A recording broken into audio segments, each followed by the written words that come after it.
Prochaine nouvelle maintenant, vous le savez, les paysages ont une importance significative dans notre milieu. La table de concertation sur les paysages de la Côte de Beaupré, Charlevoix et de Charlevoix-Est, avec à sa tête Françoise Roy, qui chapeaute cette importante démarche qui a pris forme chez nous, est maintenant connue et reconnue par d'autres régions du Québec. Donc, ces régions et même plusieurs universités veulent en savoir plus sur notre façon de faire. Donc, à ce sujet, je rencontre la chargée de projet à la table de concertation sur les paysages et elle nous fait part d'une démarche qui inspire. Oui, en fait, moi, quand j'ai commencé à travailler ici, je cherchais des gens qui faisaient le même travail à la grandeur du Québec pour pouvoir échanger, pour être en réseau. Et on s'est rendu compte que c'était plutôt l'inverse qui se passait. Les gens venaient chercher notre expérience, notre expertise. Ils voulaient qu'on leur explique comment on fonctionnait. Et on s'est rendu compte qu'ils venaient chercher quelle était la structure. Ils voulaient savoir les partenaires financiers, le plan d'action, les raisons du succès, dans le fond, de la démarche. Mais est-ce que c'est unique à la Côte-de-Beaupré et Charlevoix, cette démarche-là, ou ça se fait ailleurs au Québec, ou c'est spécifique vraiment à notre région et ici, ça marche? Oui, en fait, c'est qu'il y a plusieurs démarches ailleurs au Québec. Et il y en a quelques-unes là, qui sont sur la rive sud, sur la rive nord et tout ça, mais qui est aussi structurée que la nôtre. Je ne pense pas. À ma connaissance, il n'y en a pas d'autres. Donc, où il y a une durée, depuis 2008, dans le fond, la démarche est en cours. On a des partenaires financiers qui sont intéressés et engagés dans la démarche, qui sont aussi des leaders dans le milieu. Il y a la mobilisation du milieu aussi qui est importante. On a un plan d'action, on est structuré. Et il y a aussi la coordination de la démarche par une ressource, là, par moi-même. Donc, je pense que c'est des conditions de succès et on essaie d'implanter ça ailleurs au Québec. Est-ce que toi, tu es surpris vraiment de cet engouement-là? Oui, tout à fait, parce que je me disais, il y a des démarches ailleurs, mais des fois, les gens, ce n'est pas nécessairement structuré. Les gens font ça parmi d'autres tâches, ce qui fait que c'est difficile d'assurer un suivi. Il n'y a pas nécessairement les partenaires autour de la table. Donc, c'est vraiment, je suis tout à fait surprise de ce constat-là, parce qu'on nous demande régulièrement d'aller présenter la démarche à l'extérieur de la région.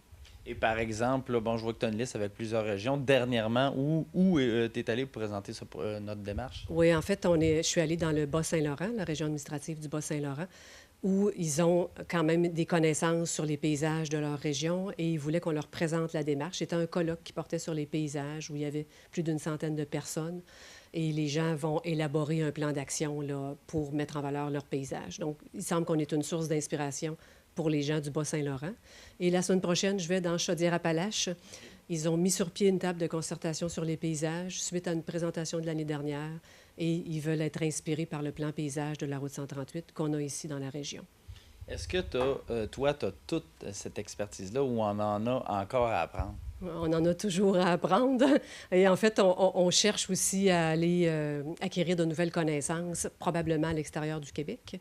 Parce qu'au Québec, effectivement, là, les démarches ne sont pas aussi nécessairement avancées que la nôtre. Mais on sait qu'à l'extérieur, je dis à l'extérieur du Québec, là, entre autres en France, ils ont plusieurs décennies d'avance sur nous pour la mise en valeur des paysages. On voit qu'il y a vraiment un intérêt qui est marqué et à un point tel qu'il y a même certaines universités qui vous ont approché. Alors, qu'est-ce qu'ils veulent savoir? En fait, il y a des étudiants de plusieurs universités là, au Québec. Là, je nomme l'Université de Montréal, l'Université Laval, l'UQAC, l'UQAR, donc Rimouski et Chicoutimi, qui soit veulent connaître la démarche, des étudiants qui veulent savoir c'est quoi la démarche. J'ai même un groupe d'étudiants qui a lu au complet notre étude sur les paysages et ils devaient en faire un résumé. Mais il y en a qui font de la recherche aussi sur le territoire, que ce soit sur les paysages forestiers, la mise en valeur d'un secteur résidentiel. Il y a différents dossiers de recherche qui se font sur le territoire actuellement. Donc, ce qui veut dire que s'il y a des régions et des universités qui s'intéressent, ça veut dire que ce qu'on fait est remarqué et regardé? Oui, absolument. C'est le constat qu'on en fait. Là. On n'a pas eu de prix pour ça, mais le fait qu'on soit demandé comme ça est un indicateur d'un pas en avant sur les autres démarches. Non, c'est ça, c'est un bon indicateur que chez nous, ben, on a à cœur les paysages qu'il faut poursuivre dans cette voie-là. Oui, absolument. Là, je pense que c'est très clair. Cet enjeu-là de paysage, il est reconnu là, dans la région et les gens veulent s'en occuper de façon continue. Là. Et au niveau de la table, on en est rendu où au niveau des projets? Qu'est-ce qui s'en vient prochainement, par exemple? Dans les projets, bien, on a toujours le plan paysage de la route 138, là, la mise en valeur des paysages. On a un projet qui est déjà en cours depuis 6 mois, qui est le fonds d'embellissement de la route 138, qui a été lancé au printemps. On a déjà 25 commerçants qui sont localisés sur la route 138 qui ont démontré un intérêt pour obtenir une subvention, soit pour le volet affichage commercial ou aménagement paysager. Mais il faut aussi déposer un projet qui réponde aux critères.